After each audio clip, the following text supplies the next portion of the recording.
From the studios of Farm Journal Broadcast, this is AgDay.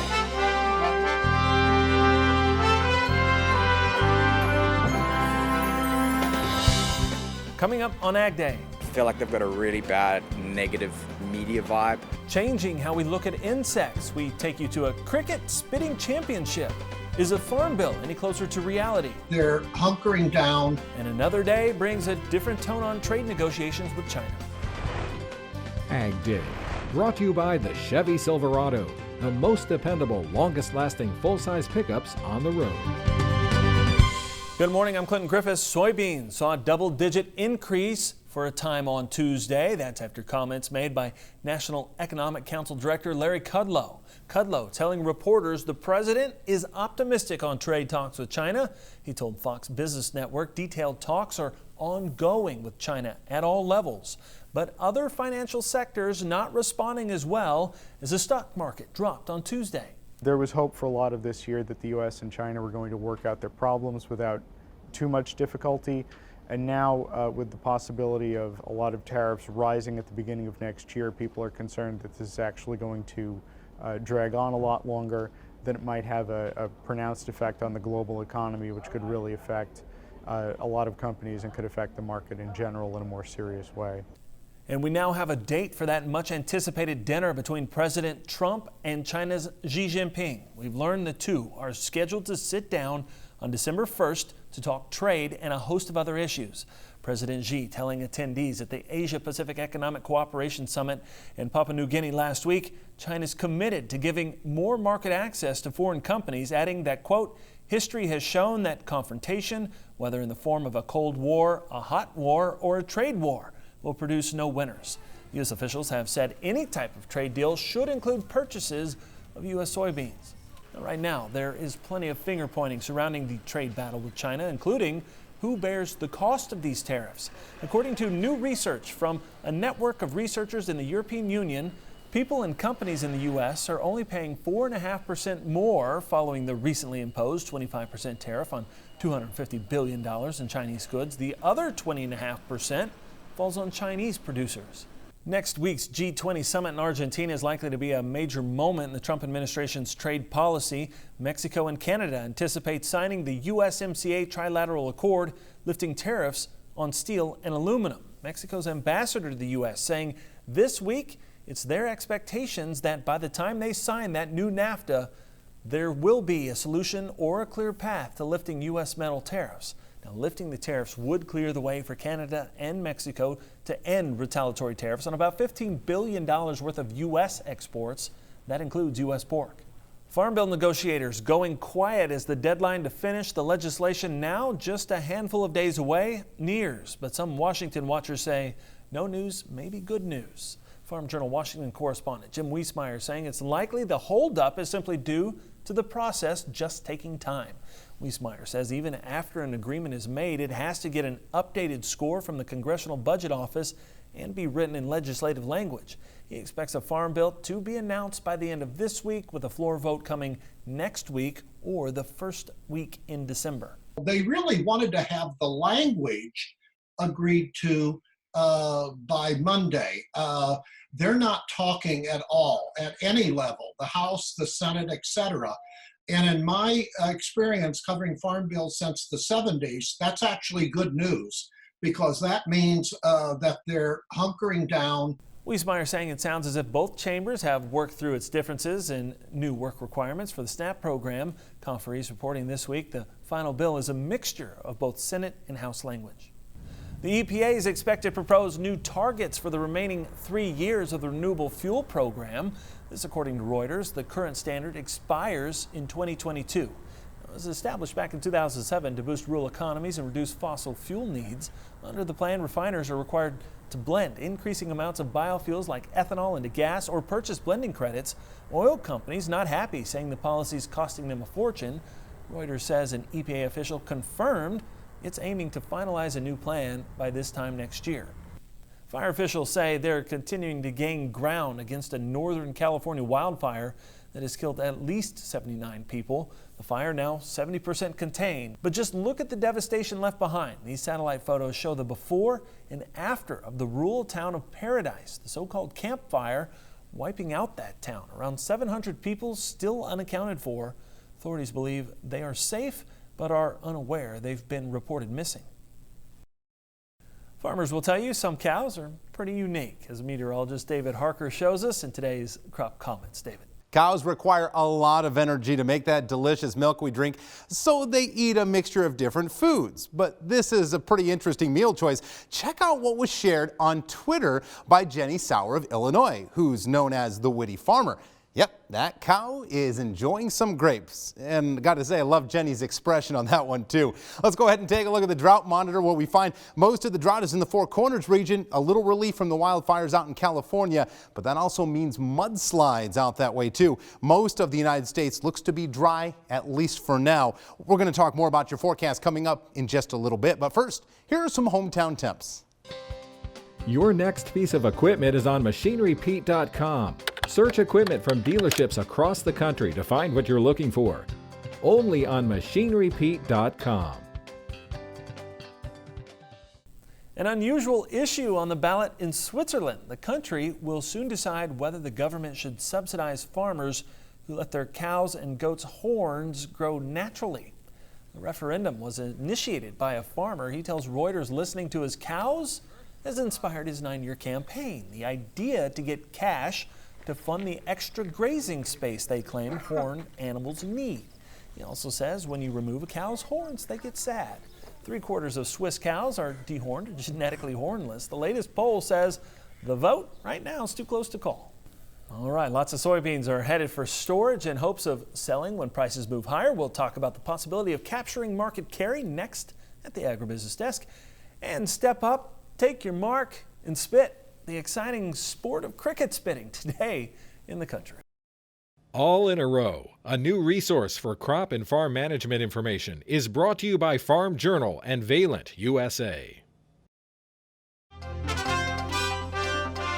In agribusiness, not much change in corn, but soybeans moved a bit after Kudlow's comments about negotiations with China. Here's more from the floor of the CME. We have soybeans and wheat trying to push higher here on a turnaround Tuesday, while corn is under just a little bit of pressure. We saw some export sales Daily Wire notices here this morning. For corn, it was bad news. We saw a bit of a cancellation. That's not good, and that's what's probably kept corn under pressure here all day. But soybeans, we saw a purchase to unknown destinations, which may or may not be China. We've seen a string of these here lately, and that is kind of supporting the market. Here today, Kudlow was saying that Trump thinks that China wants to get a deal done soon, and we kind of do too. So that's here helping us support. After having a really good day and into new contract highs for lean hogs yesterday, we have settled back down a little bit here today. Just seems like we've got a big risk-off climate as far as commodities are concerned. Equities are down really sharply, crude oil down $4 or so, and you're seeing a lot of the speculative crowd kind of pull back from risk. This is Ted Seifert of Zaner Ag Hedge coming to you from the CME floor. Angie Setzer with Citizens Grain, our guest here at the Agribusiness Desk today. Angie, let's talk about the carry in the market, because that's something we discuss a lot on the show. How do you capture that carry? But it's not always as easy as it sounds, and sometimes it moves. It's a moving target. Yeah, it's definitely a moving target, and a lot of folks don't really recognize the fact that if you do not have hedges in place, you are a cash trader. Okay. And if you're a cash trader, what tends to happen a lot of times is in carry markets, you'll see that cash carry dissipate. Okay, explain that for us. So right now what we've seen is if you looked at the November board through the July board, you were looking at 50 cents worth of carry there. What tends to happen is as one board goes off, the next board will kind of move in the direction of that previous month. Yeah, so it wouldn't be the least bit surprising to see that January board and all subsequent boards kind of lose that dime that you had seen. So if you were looking at holding on to beans out to June because you were able to capture a better basis, maybe in some areas you're looking at a 60 under the July versus that 85 to $1 under the Nov or January at that point in time, and seeing that you have this 75 to 80 cents, you know, hypothetically, obviously every area is very different, but if it has encouraged you to store those bushels, it's important to lock that in as a cash trader. Okay. Unless you want to just put on a hedge because you're bullish basis or something of that nature, then that is fine, but that is not guaranteed to be there. So like we saw it last year when a lot of folks were talking about corn. You had that opportunity to sell like $3.85 July corn during harvest that previous year. And everyone said because of that carry, that 50 cents worth of carry, you want to hold on to it.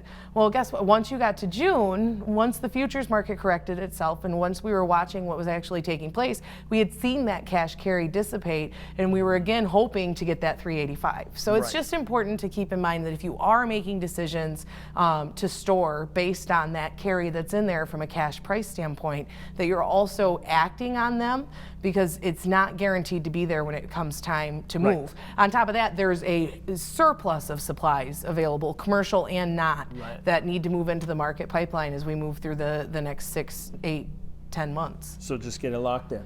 You don't have to do it all, but be looking to do something. All right, appreciate it, Angie. Thanks so much. We'll be back with more Ag Day here in just a minute. For help solving your cash grain problems, call Angie Setzer with Citizens LLC at 800-858-3738. Join Andrew McRae for Farming the Countryside, a farmer-focused podcast that is all about production agriculture. Farming the Countryside is available wherever you listen to your favorite podcast and is brought to you by Nutrien Ag Solutions, the world's largest provider of crop inputs and services.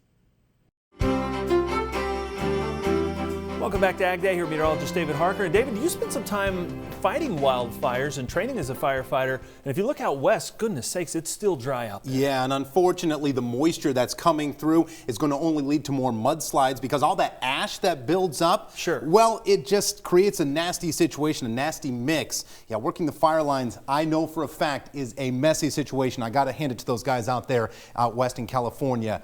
Man, they're doing a good job. Let's go ahead and take a look at the national map, and you'll see an exiting low pressure system and cold front moving out to the Atlantic Ocean. Not a lot of moisture sitting across the eastern seaboard. Obviously, the big problem is going to be out to the west in California, all the way up the coastline into Washington, as well as into Oregon. What you'll find over the next couple of days is, well, more precipitation, unfortunately, as we just mentioned. When you get that ashy mix with all the water, it's going to create mudslides and another natural disaster. Across most of the country, we've got high pressure systems building through the Great Lakes and in the deep south, as well as the Atlantic coastal regions. We find that precipitation estimates, although they will be light in some portions of the country, they tend to be heavier in others. The exiting low bringing maybe a quarter to a half an inch of rain up in Maine, as well as locations in northern New York and New Hampshire, as well as into Vermont. But the big story is still out west, over 3 to 4 plus inches of rainfall. You hate to think about that mess that they're going to have to deal with. A lot to clean up out in California. When we talk snow estimates, could easily see 3 to 6 inches up in the extreme northeast, while the Sierra Nevadas, the Rocky Mountains tending to see the most, well over a foot of snow near Lake Tahoe and in some locations of California. Let's talk temperatures this afternoon. We find that most of the country is in a low 50s and 60s. You see the teen values as high as Sault Ste. Marie, 13 degrees this afternoon. We look to the overnight temperatures and we find that the numbers get even colder in the Upper Peninsula, 3 degrees up in Sault Ste. Marie, Bangor, Maine at 7 degrees, 15 in Rochester, New York, while we've got 50s along the Gulf Coast. As we transition and take a look at the jet stream forecast, we've got this lull in the action as big ridge of high pressure builds in the central portion of the country, but a cutoff low will keep the colder air sitting across the northeast as well as into the Great Lakes. That means colder than normal temperatures. Usually this time of the year, the Great Lakes, we're talking highs in the mid 40s. Is probably going to be in the 30s as highs during that same time frame. Let's take a look at some conditions near you for the day ahead. Let's talk Huntley, Montana, 43 degrees with bright sunshine. Sunshine continues to be the case in Illinois, Beardstown, Illinois to be exact, with a high of 46 after that frosty start. And Unionville, North Carolina remaining clear and warm with 55. President Donald Trump and the First Lady have welcomed this year's White House Christmas tree. It arrived from North Carolina and arrived by horse carriage. It was delivered by the Smith family of Mountaintop Fraser Firs. The Smith family was on hand to present it. Now, as we told you last week, Larry Smith said he'd basically abandoned the tree because it didn't seem to be doing so well, so he hadn't trimmed it in a couple of years. But White House officials just love the natural look to it. Now, once decorated, the tree will be displayed in the Blue Room of the White House. We have a big beef recall to tell you about, plus avocados making their way back onto U.S. store shelves, but will there be enough of them to make all that guacamole for the holidays? AgDay, brought to you by Instinct and N-Serve nitrogen stabilizers. They don't just stabilize nitrogen, they maximize it, so crops deliver the max in return. Learn more at maxinmaxout.com. The packer reporting Mexican avocado shipments are now crossing into the U.S. It comes after a growers' strike all but dried up the supply chain to stores. A group representing growers and packers of avocado announcing an agreement on November 14th. The strike lasted more than 2 weeks. It caused a deficit of 73 million pounds of exports to the U.S., but it will likely take several weeks for things to get back to normal. We're going to see different displays at the store. There's not going to be a lot of bags. There's going to be fruit that's unripe, and it's just going to be in bulk. This is several of the ways that the packers are going to try to get it out into the supply stream faster. Experts say many avocados will not be ripe until after Thanksgiving.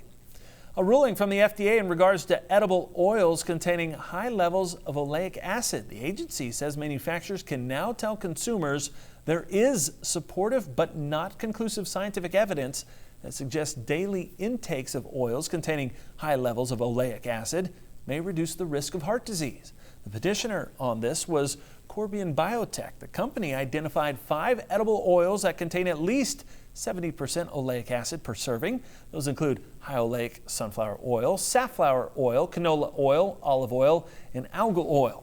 The FDA commissioner says it's important to note none of the studies found eating oleic acid containing oils had beneficial heart effects.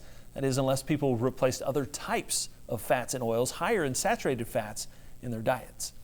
A big recall to tell you about involving nearly 100,000 pounds of ground beef. The CDC reporting the JBS product is possibly tainted with E. coli. It was produced in October at Swift Beef Company in Utah. There are no confirmed reports of anyone getting sick yet. The beef was marked as blue ribbon beef. This is the second large recall involving a JBS company in recent months. We have more information about the recall on our website, AgDay.com. Well, if you need another source of protein, this next story may help. How about adding a handful of crickets to your diet, at least for sport? I'll explain next. Prepare for the future of ag technology at Farm Journal's AgTech Expo, December 3rd through the 5th in Indianapolis. Sign up today at farmjournalagtechexpo.com. In the Country, sponsored by Kubota's full line of field-proven hay tools. Explore the full lineup at Kubota.com or visit your local Kubota dealer today. While you have everyone gathered around for the holidays, why not try this? Cricket spitting. It's apparently a thing, but as Craig Gautreaux reports, this was done to try and ignite an interest in insects. Cricket spitting is an internationally recognized sport, and the LSU Entomology Club held a contest hoping it would help people overcome their fear of insects. I hope people start to feel more comfortable with insects. I feel like they've got a really bad negative media vibe. You know, all the movies we watch always have some creepy crawlies that nobody likes. Another goal was to introduce people to the nutritional value of crickets and other insects. They're very high in protein. They have calcium and iron. I don't expect that an individual cricket has very high of calories, but the purpose for them more is that protein acquisition and nutrients. Mealworms are a great source of protein. I actually prefer their taste as well. They've got more of a barbecue taste, especially if you fry them. So, exactly what does a cricket taste like?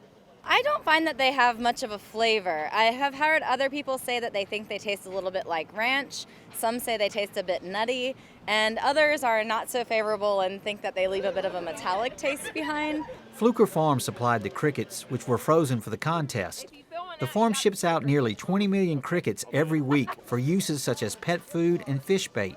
It's run pretty much like any farm. It is actually a working agricultural facility. Just like cattle or hogs or anything. The contest attracted nearly 120 participants. The winning lengths for the 2 heats were 22 feet 1 inch and 23 feet 6 inches.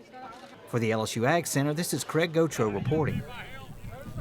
All right, thanks, Craig. Now, speaking of food and eating, we know many of you are planning to be with family and friends Thanksgiving Day. And we know for many of you, it's been a tough year dealing with hurricanes, fires, and problems bringing in the harvest. But we also have found there is much to be thankful for. And we're bringing you those stories tomorrow morning. Join us for our annual Harvest of Thanks right here on Ag Day at its regular time. Hope to see you then. That's all the time we have this morning. We're sure glad you tuned in, spent part of your day with us. From all of us here at Ag Day, I'm Clinton Griffiths. Happy Thanksgiving.